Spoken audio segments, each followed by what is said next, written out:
ఓం నమ శివాయ. ఓం నమో నారాయణాయ.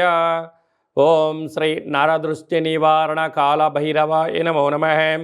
ఓం దాశరథాయ విద్మహే సీతావల్లభాయ ధీమహి తన్నో శ్రీరామచంద్ర ప్రచోదయాతు. హరి ఓం. మా ఛానల్కి స్వాగతం. చూస్తున్న వీక్షకులకు ప్రేక్షకులకు ప్రియ కాళ భైరవ భగవద్బంధులకి స్వాగతం పలుకుతూ మమ్మల్ని ఎంతగానో ఆదరిస్తూ ఉండబడినటువంటి ప్రియ సోదరీ మణులు అందరికీ కూడా సనాతన ధర్మ వీక్షకులకు సంరక్షకులకు శ్రీరామనవమి పండగ శుభాకాంక్షలు. అందరము రామనామాన్ని జపింపచేద్దాం, ధర్మాన్ని కాపాడుకుందాం, ధర్మబద్ధమైన జీవితాన్ని పొందుదాం. అయోధ్యలో రామ విగ్రహ ప్రతిష్ఠ అయిన తర్వాత మొట్టమొదటిసారిగా జరుగుతూ ఉండబడినటువంటి శ్రీరామనవమి కనుక రాబోయే కాలంలో మనం అందరము కూడా అయోధ్య వెళ్దాం, రాముని దర్శిద్దాం, రామతత్వాన్ని మనము తెలుసుకుందాం. 16వ తారీఖు 4వ నెల 2024 నుండి 30/4/2024 వరకు పుట్టినటువంటి వారందరికీ కూడా ముందస్తుగా జన్మదిన శుభాకాంక్షలు. గతంలో వివాహం చేసుకున్న వారికి వివాహ వార్షికోత్సవ శుభాకాంక్షలు. ద్వాదశ రాశుల్లో గ్రహ గమనాన్ని ఒకసారి వీక్షింపచేద్దాం. మేషరాశిలో రవి మరియు గురు సంచార స్థితి, కన్యరాశిలో కేతు సంచార స్థితి, కుంభరాశిలో కుజుడు మరియు శని సంచార స్థితి, మీనరాశిలో బుధుడు శుక్రుడు మరియు రాహు సంచార స్థితితో ద్వాదశ రాశుల్లో గ్రహ గమనాలు ఈ విధంగా ఉన్నాయి. సింహరాశి వారు చైత్రమాస పూర్ణిమ రోజున ఎలాంటి విధి విధానాలు పాటించాలో ఈ వీడియోలో సవివరంగా సంపూర్ణంగా తెలుసుకుందాం. సింహరాశిలో ఏ నక్షత్రాలు వస్తాయనగా మఖా నక్షత్రంలోని 4 పాదాలు, పుబ్బా నక్షత్రంలోని 4 పాదాలు, ఉత్తరా నక్షత్రంలోని 1 పాదం కలిపితే సింహరాశి. చాలామందికి పుట్టినటువంటి కాల సమయంలో డేటా ఆఫ్ బర్త్లో లేనటువంటి కారణం వలన పేరు యొక్క మొదటి అక్షరాన్ని అనుసరిస్తూ రాశిని తెలుసుకునే ప్రయత్నం చేద్దాం. ఏ అక్షరాలు అన్నట్లయితే మా, మీ, ము, మే, మో, టా, టీ, టు, టే అక్షరాల వర్ధన సింహరాశి జాతకులు. సింహరాశి యొక్క అధిపతి రవి. వీరికి 2వ స్థానంలో కేతువు, సప్తమంలోనే కుజుడు శని సంచార స్థితి, ఒకవైపు కుజదోషము, అష్టమంలో బుధుడు శుక్రుడు రాహు సంచార స్థితి, భాగ్యస్థానంలో రవి గురు సంచార స్థితి ఉండడం వలన వృత్తులలో, ఉద్యోగాల్లో, వ్యాపారాల్లో, ప్రభుత్వ సెక్టార్లో, ప్రైవేట్ రంగ సెక్టార్లో ఉండబడిన వారందరికీ శత్రువులు పొంచి ఉన్నారు. ఎవరు మనవారు, ఎవరు పరాయివారు, ఎవరు మిమ్మల్ని విమర్శిస్తున్నారు, ఎవరు మిమ్మల్ని పొగుడుతున్నారు అనేటువంటిది నిత్యము మీరు గమనించి తీరాలి. అదే కాకుండా చేస్తున్న సేవారంగ కార్యక్రమాల్లో అనేక మంది విమర్శలకు మీకు సిద్ధమవుతున్నారు.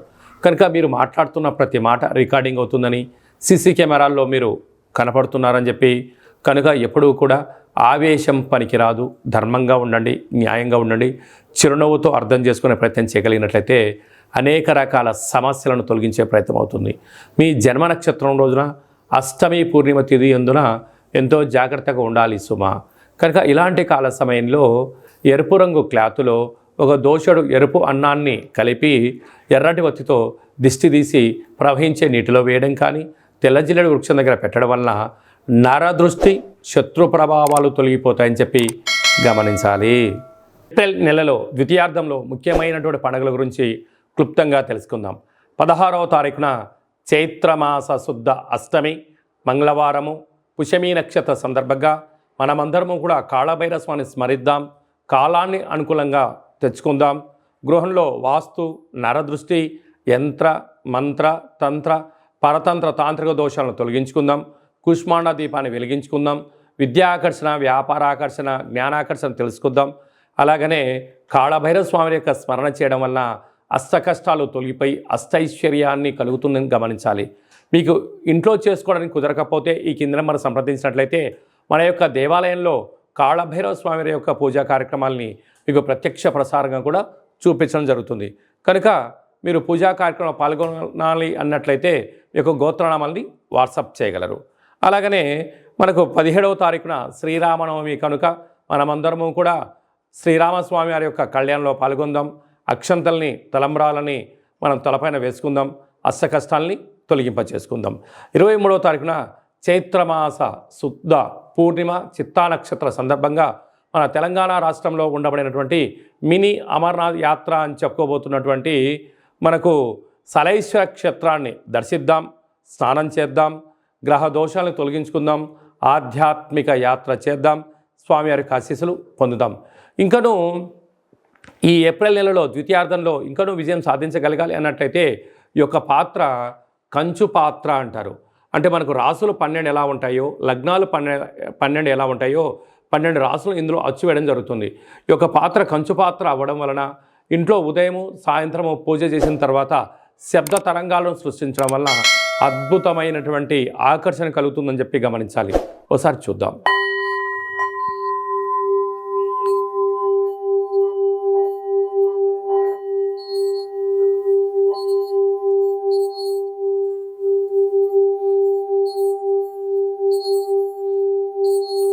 ఈ యొక్క శబ్ద తరంగాల ద్వారా మనిషి శరీరంలో ఉండబడినటువంటి 7 చక్రాలు వికసింపజేయడం, బయట ఉండబడిన లక్ష్మీదేవి ఇంట్లోకి రావడం, ఇంట్లో ఉండబడిన దరిద్ర దేవత బయటికి వెళ్ళడం కూడా జరుగుతుంటుంది.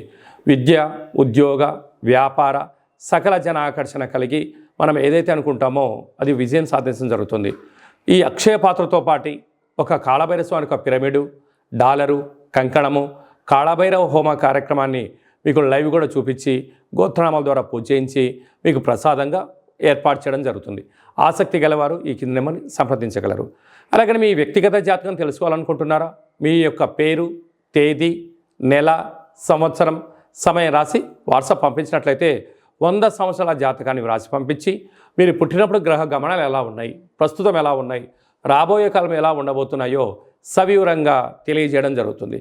అలాగే మన దేవాలయంలో మన యొక్క జ్యోతిషం చెప్పించుకున్న వారందరికీ కూడా కాళభైరవ స్వామి వారి యొక్క అర్చన అభిషేక కార్యక్రమాలు కూడా ఉచితంగా కూడా చేయించడం జరుగుతుంది. అలాగనే చాలామందికి పుట్టినటువంటి కాల సమయంలో డేట్ ఆఫ్ బర్త్లో లేనటువంటి వారికి మీ పేరు యొక్క మొదటి అక్షరాన్ని అనుసరిస్తూ రాశిని తెలియజేస్తూ అలాగనే రమణ శాస్త్రం ద్వారా అనగా కాళభైరవ ఉపాసన చేత భూత భవిష్యత్ వర్తమానాన్ని గవళ ద్వారా తెలియజేయడం జరుగుతుంది. ఆసక్తి గలవారు ఈ కేంద్రమును సంప్రదించి అపాయింట్మెంట్ తీసుకొని సంప్రదించగలరు. మీ డేట్ ఆఫ్ బర్త్లను వాట్సాప్లో పంపించగలరు. అలాగనే మీ అబ్బాయికి కానీ అమ్మాయికి కానీ ఎంత ప్రయత్నం చేసినా వివాహం అవ్వడం లేదా, ఎందుకు అవ్వడం లేదు, జాతకంలో ఎలాంటి యోగాలు ఉన్నాయి, జాతకంలో ఎలాంటి దోషాలు ఉన్నాయో తెలియజేయడం జరుగుతుంది.